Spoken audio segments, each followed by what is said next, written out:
kelas 5. Nah, hari ini kita akan belajar tentang PP makna B, yaitu subtema 2, PP-nya PP 5. Nah, hari ini kita akan belajar tentang macam-macam gangguan pernapasan pada manusia. Nah, jadi tidak semua orang mendapat kenyamanan tinggal di daerah yang bersih udaranya. Di sini ada beberapa orang terpaksa tinggal di daerah dekat jalanan yang berdebu atau di dekat pabrik yang menyebabkan polusi udara. Keadaan lingkungan yang demikian dapat mengganggu kesehatan pernapasan. Nah, jadi anak tahu kan, udara yang kotor itu bukan satu-satunya penyebab gangguan pernapasan. Nah, di sini kita dapat menyebutkan macam-macam penyebab gangguan pernapasan. Nah, akan tetapi keadaan lingkungan yang demikian dapat mengganggu kesehatan pernapasan. Akan tetapi udara kotor bukanlah satu-satunya penyebab gangguan pernapasan. Ini akan menjelaskan yaitu macam-macam gangguan pernapasan pada manusia. Itu kamu bisa membuka halaman 64 buku kamu, yaitu organ pernapasan manusia dapat mengalami gangguan atau kelainan.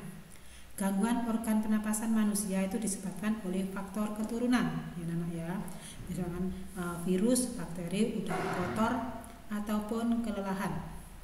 Pada pembelajaran sebelumnya, kamu telah membuat peta pikiran atau bagan gangguan pernapasan seperti asma, tuberkulosis, bronkitis, pneumonia, influenza, dan flu burung. Nah, ini anak-anak ya. Jadi anak-anak nanti bisa menyebutkan nama penyakit yang disebabkan oleh itu. Jadi disebabkan karena faktor keturunan, itu tadi virus, bakteri, udara kotor, ataupun kelelahan. Nah, di sini memang akan menjelaskan, pertama menjelaskan macam-macam gangguan pernapasan pada manusia, yang kedua menemukan informasi isi teks, yang ketiga menyebutkan properti yang digunakan dalam tari. Nah, properti dalam tari sampai kita bisa mengambil sikap yang akan kita kembangkan, yaitu cermat, teliti, percaya diri. Nah, anak-anak, kita menemukan informasi dalam teks. Nah, itu tadi saya ulangi. Pertama tadi gangguan-gangguan pada pernapasan pada manusia, yaitu faktor keturunan. Jadi organ pernapasan manusia dapat disebabkan oleh faktor keturunan, virus, bakteri, udara kotor, kelelahan. Sedangkan penyakit yang menyebabkan gangguan pernapasan yaitu asma, tuberkulosis, bronkitis, pneumonia, influenza, flu burung atau H5N1. Nah, itu anak-anak ya. Langsung aja. Macam-macam gangguan pernapasan pada manusia. Nah, pada pembacaan sebelumnya kamu telah membuat peta pikiran kan, yang sudah disebutkan di awal tadi, yaitu membuat peta pikiran atau bagan gangguan pernapasan. Nah, sekarang secara berkelompok untuk menjelaskan peta pikiran atau bagan gangguan pernapasan yang telah dibuat oleh kelompok kalian. Nah, di sini ada refleksi terhadap presentasi yang dilakukan kelompokmu. Nah, ini memang akan menjelaskan, yaitu membuat pertanyaan yang akan mempresentasikan peta pikiran atau bagan tentang gangguan pada sistem pernapasan manusia. Nah, selain dalam bentuk peta pikiran atau bagan informasi, dapat disampaikan dalam bentuk teks. Jadi anak-anak bisa menjawab pertanyaan dengan rumus adik Simba yang sering dilakukan berkali-kali, yaitu ada rumus, yaitu membuat pertanyaan adik Simba. Kata A itu apa, D di mana, K kapan, S siapa, M mengapa, dan B bagaimana. Nah, ini anak ya. Jadi informasi isi teks dapat diketahui dengan menjawab pertanyaan dari rumus ini. Adik Simba, apa, di mana, kapan, siapa, mengapa, bagaimana. Nah, itu ya. Jadi apa itu kata-kata apa itu digunakan untuk menanyakan hal atau peristiwa yang terjadi. Sedangkan D atau di ini di mana itu digunakan untuk menanyakan tempat terjadinya suatu peristiwa. Nah, jadi untuk mengetahui tempat terjadinya suatu peristiwa adalah dengan kata-kata di mana. Kemudian kapan. Nah, ini ada kata kapan, pertanyaan kapan. Kapan itu digunakan untuk menanyakan waktu terjadinya suatu peristiwa. Kapan? Nah, di mana? Nah, tadi. Kapan terjadinya? Kapan atau jam berapa? Kapan? Nah, itu. Dan siapa? Nah, siapa digunakan untuk menanyakan orang atau hal yang terlibat dalam suatu peristiwa. Siapa yang mengalami kecelakaan, siapa yang datang menolong, itu siapa, itu menanyakan orang. Dengan mengapa itu digunakan untuk menanyakan penyebab terjadinya suatu peristiwa. Memang kok bisa terjadi, karena apa? Nah, itu mengapa, itu menanyakan penyebab terjadinya suatu peristiwa. Sedangkan bagaimana itu digunakan untuk menanyakan keadaan dalam suatu peristiwa. Bagaimana keadaan orang itu? Itu jadi bisa digunakan untuk menanyakan keadaan. Jadi kata-kata bagaimana itu digunakan untuk menanyakan keadaan pada suatu peristiwa. Nah, itu anak ya. Sekarang kita bisa membuka buku kalian, itu kalian bisa membuka ya pada halaman 66. Halaman 66 itu ada teks yang berjudul penyakit berbahaya pada sistem pernapasan. Buka bukumu. Nah, di situ sistem pernapasan adalah salah satu sistem penting pada tubuh manusia. Nah, ya. Hal tersebut dikarenakan apa, Nana? Dikarenakan melalui pernapasan. Nah, melalui pernapasan yaitu oksigen dan karbon dioksida dalam tubuh dapat bersirkulasi.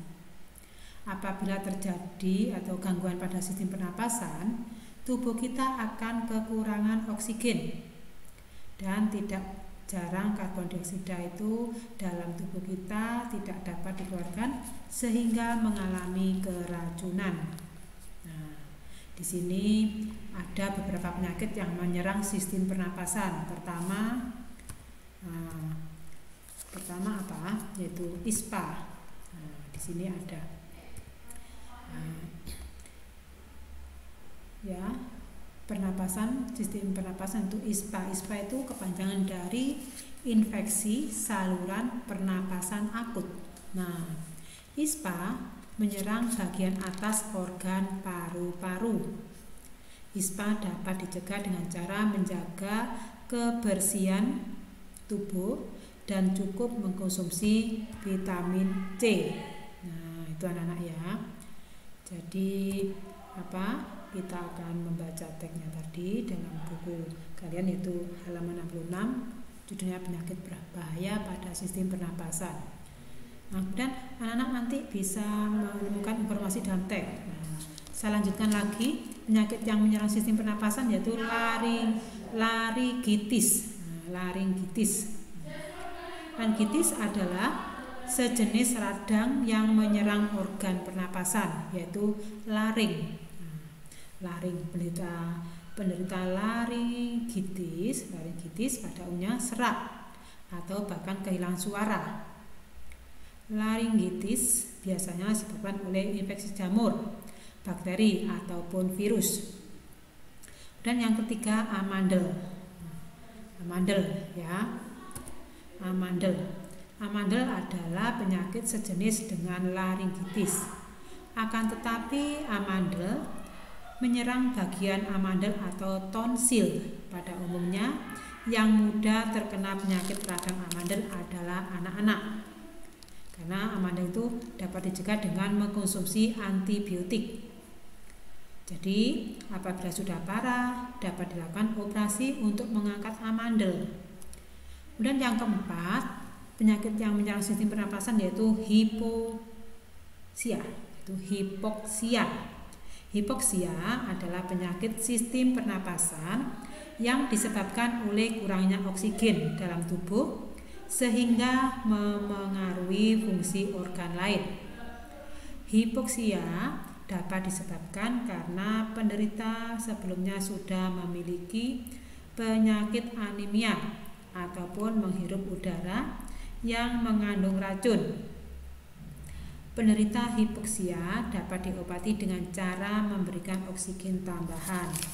Nah, anak-anak, itu tadi penjelasan tentang beberapa penyakit yang menyerang sistem pernapasan, yaitu ispa, laringitis, radang amandel, dan hipoksia. Nah, sekarang kita akan lanjut pembelajaran 5 yang tadi, yaitu menyebutkan properti yang digunakan dalam tari. Nah, anak-anak ya, jadi kebiasaan hidup sehat merupakan usaha untuk mencegah penyakit, termasuk penyakit pernapasan. Salah satunya apa? Itu kebiasaan hidup sehat, yaitu dengan rajin berolahraga. Selain berolahraga, kita harus selalu menjaga kehidupan kita agar selalu bahagia. Misalnya dengan melakukan kegemaran. Nah, di sini ini akan menjelaskan menyebutkan properti yang digunakan dalam tari. Nah, di sini apakah kalian ada yang gemar menari?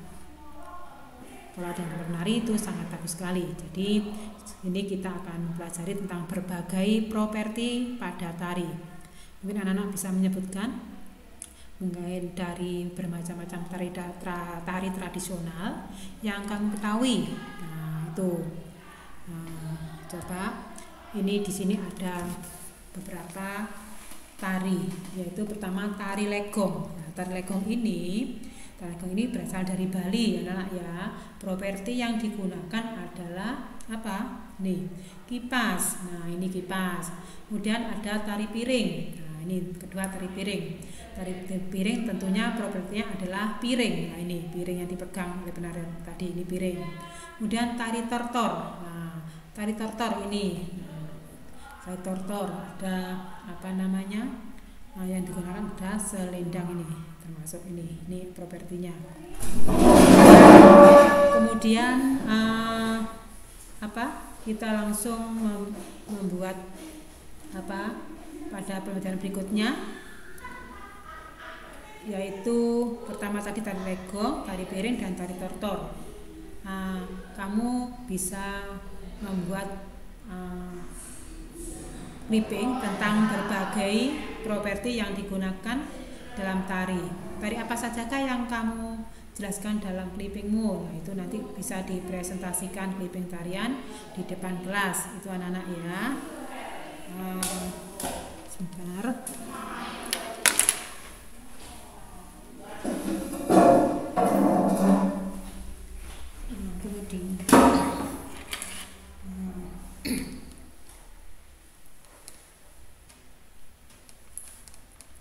Kemudian kita bisa menyebutkan beberapa tari lainnya ya. Tadi memang sudah memberikan contoh seperti di buku kalian, yaitu tari tortor, tari piring, tari legong. Nah, terus ada lagi misalkan tari lilin. Tari lilin itu ini. Tari lilin propertinya biasanya apa? Lilin. Nah, lilin yang dipegang ya. Kemudian dengan tari lilin itu berasal dari Minangkabau, Sumatera Barat. Propertinya tari yang digunakan adalah piring kecil berisi lilin yang sedang menyala. Penari pembawa piring tersebut keduanya di tangannya, kedua tangannya. Jadi gerakan tarian dilakukan dengan gemulai dan berhati-hati agar piring tidak terjatuh dan lilin tidak padam. redam itu anak-anak ya. Kalau tari legong ini propertinya kipas, kalau tari piring ini piring yang dipegang oleh kedua tangan ini, jadi satu megang, yang satu kanan kiri megang satu piringnya ya. Dan tari tortor ini kebanyakan tari tortor ini sudah menjadi ciri khas itu selendang yang digunakan ini. Nah, untuk dikalungkan di badannya ini anak-anak ya. Nah, lalu kita bisa langsung merangkum ya. Jadi apa yang sudah aku pahami yaitu anak-anak sudah dijelaskan oleh Menani, yaitu menjelaskan macam-macam gangguan pernapasan pada manusia. Yang kedua menyebutkan properti yang digunakan dalam tari. Terus menemukan informasi dalam teks. Nah, di sini menjelaskan macam-macam gangguan pernapasan pada manusia itu refleksi dari presentasi kelompok. Nah, kemudian yang kedua tadi pertanyaan tentang adik Simba. Jadi anak-anak bisa membuat pertanyaan sesuai rumus adik Simba tadi ya. Sesuai adik Simba itu apa, di mana, kapan, siapa, mengapa, dan bagaimana. Nah, ini yang ketiga tadi macam-macam properti dalam tari. Nah, tari legong itu propertinya kipas, tari lilin propertinya piring dan lilin, terus tari piring propertinya lilin. Nah, itu anak-anak ya. Jadi anak-anak bisa menyebutkan macam-macam properti dalam tari. Itu kalau di Tulungagung sih reog kendang itu tentunya propertinya adalah dodok atau kendang kecil itu sebagai tambahan macam-macam properti, karena banyak sekali budaya-budaya yang ada di Indonesia, yaitu tarian Indonesia itu yang tarian tradisional. Nah, itu anak-anak. Jadi ada lagi tari jalanan. Nah, propertinya adalah kuda-kudaan dari bambu itu biasanya ya. Itu propertinya. Demikian anak-anak penjelasan dan pembahasan tentang tema 5B subtema 2 PB 5 itu. Semoga apa yang saya sampaikan ini bisa menjadi tambahan penjelasan tentang pembelajaran berikutnya ini anak ya. Oke. Terima kasih, Tuhan memberkati.